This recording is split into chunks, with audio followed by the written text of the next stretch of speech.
कि यार इतना टास्क, अगर मेरा मैथ्स ठीक है, मेरा रीजनिंग ठीक है, तो सर ने टास्क भी बहुत कम दिया है, इतना तो आराम से सही हो जाएगा। बात पड़ती है टाइमिंग की, क्योंकि आपके पास यहां 90 मिनट है मात्र, और ये दोनों सब्जेक्ट ना आपके कब 80 मिनट खा जाएंगे कुछ नहीं पता। ये 35 क्वेश्चन है, 70 क्वेश्चन है टोटल, 35 ये 70 क्वेश्चन 80 मिनट नहीं खा सकते क्या आपका? ये टाइम खराब करवाएंगे।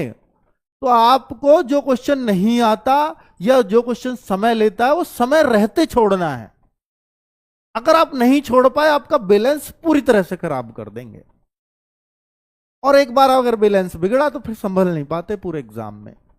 तो आपको मेरे हिसाब से सबसे पहले रीजनिंग करनी चाहिए। जीएस को मैं इसलिए सलाह नहीं देता कि अगर आप जीएस पे को पहले करोगे ना, तो पहले मैं गारंटी से कह रहा हूं कि आप इसमें ना 25 मिनट से पहले सुलझोगे ही नहीं। वो इसलिए नहीं क्योंकि हम ये सोच रहे होते हैं कि 50 क्वेश्चन कर लिए, 25 मिनट में कर लिए, बढ़िया है। और भाई देखो तो सही, आपने 25 मिनट में 50 क्वेश्चन पर लगाए, वो जीएस के हैं, इसलिए आप बढ़िया नहीं हो, टाइम तो अब खराब होगा। तो इसलिए मैं कहता हूं कि भाई एक बार आपने इसमें गति बनानी है, बहुत तेजी से करनी है चीजें, फिर जीएस को आप अपने आप ही बहुत तेज करोगे, क्योंकि बाद में मैथ रह रहा है, ये डर रहेगा। शुरू में रहता है तो आदमी थोड़ा स्लो रहता है, तो स्लो के दिमाग को ये खोल देती है।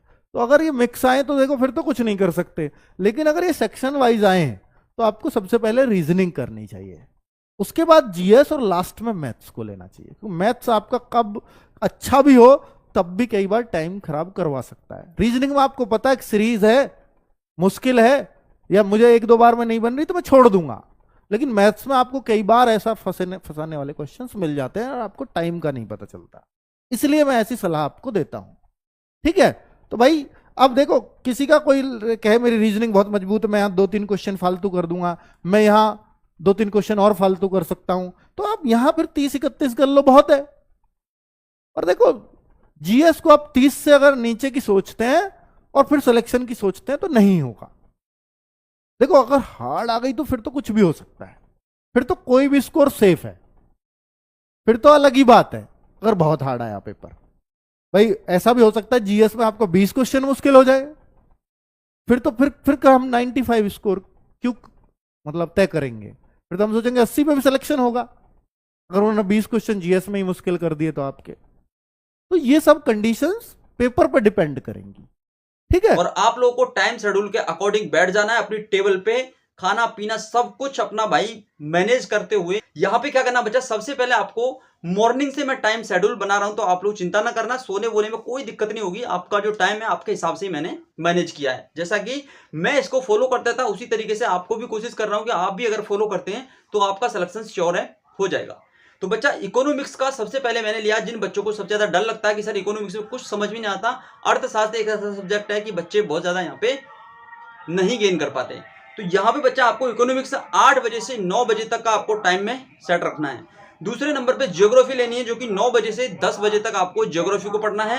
हिस्ट्री के लिए आपको 10 बजे से 11 बजे तक का टाइम देना है। पॉलिटी के लिए 11 बजे से 12 बजे तक का टाइम देना है। उसके बाद बच्चा 4 सब्जेक्ट जब आप पढ़ लोगे तो आपके पास में जीके का पोर्शन कुछ कंटेंट में इकट्ठा हो जाएगा। फिर आपको करना थोड़ा सा माइंड रिवर्स करने के लिए मैथ पे काम। मैथ पे जब काम करेंगे बच्चा तो आपको 12 से 2 बजे तक, दोपहर के 12 से 2 बजे तक मैथ को करना है। मैथ में प्रैक्टिस करनी है, जो भी चैप्टर्स हैं, जो भी नोट्स हैं आपके पास, उसको रिवाइज करना है। चैप्टर वाइज में आपको पर डे 20-20 क्वेश्चंस के हिसाब से, जैसा भी आपको अच्छा लगे, आपको मैथ 2 घंटे पढ़ना है तो पढ़ना है। उसके साथ ही मैंने यहाँ पे कंटिन्यूटी के साथ में रीजनिंग को लिया है, जैसा कि 2 से 4 बजे तक रीजनिंग आपको करना है, 2 से 4 बजे तक। एक बार करके देखो बच्चा, बहुत फायदा होगा। यूपी पुलिस कांस्टेबल का एग्जाम मैंने क्वालिफाई किया, ऐसे ही एसएससी जीडी 3 से 4 बार मैंने क्वालिफाई किया। आरपीएफ कांस्टेबल का एग्जाम मैं क्वालिफाई किया था, बट फिजिकल नहीं लग पाया था। तो मैं आपको बता रहा हूँ, जो चीज मैंने फॉलो की है उन चीजों को फॉलो कर लो, आपका सिलेक्शन जरूर होगा।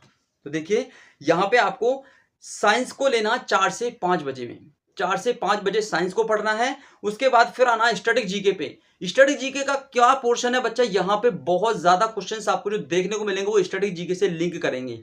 तो आपको स्टैटिक जीके को टाइम देना अच्छे से, 5 से 6 घंटे फुल एक्यूरेसी के साथ में स्टैटिक जीके को पढ़ना है, और सारे के सारे चैप्टर्स को रिवाइज जरूर करना है। जो भी टॉपिक्स आप पढ़ रहे हो, नदियां, पहाड़, या फिर आपका जो भी यहाँ पे नृत्य से संबंधित क्लासिकल डांस वगैरह जो भी हैं सभी को अच्छे से रीड करना है।